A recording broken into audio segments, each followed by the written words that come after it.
Les magistrats en colère descendent dans la rue. Cette journée de manifestation nationale est le point d'orgue d'une semaine de fronde sans précédent, déclenchée par leur mise en cause dans l'affaire Laetitia par Nicolas Sarkozy. Tous réclament plus de moyens pour faire fonctionner leurs services. Les avocats et même des policiers ont prévu de venir grossir les cortèges. Ils sont ouvriers, pharmaciennes, agriculteurs, étudiants ou chômeurs. Invité de l'émission Parole de Français, Nicolas Sarkozy répondra ce soir aux questions d'une dizaine de concitoyens sélectionnés par TF1.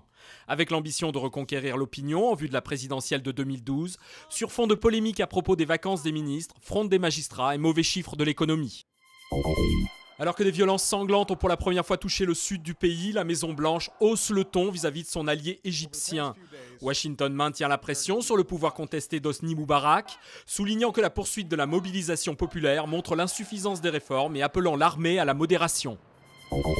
Si vous allez chez le médecin sans carte vitale, vous risquez désormais de payer plus cher. Le traitement des feuilles de soins papier coûterait quelques 200 millions d'euros par an à la Sécu, qui se retourne vers les praticiens, infligeant une amende de 50 centimes d'euros par acte à ceux qui ne sont pas équipés d'un système de télétransmission.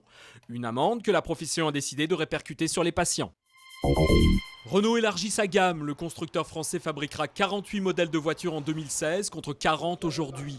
Agité en coulisses par une affaire d'espionnage industriel, le groupe n'en affiche pas moins sa bonne santé financière et vise pour 2013 un nouveau record de plus de 3 millions de véhicules vendus.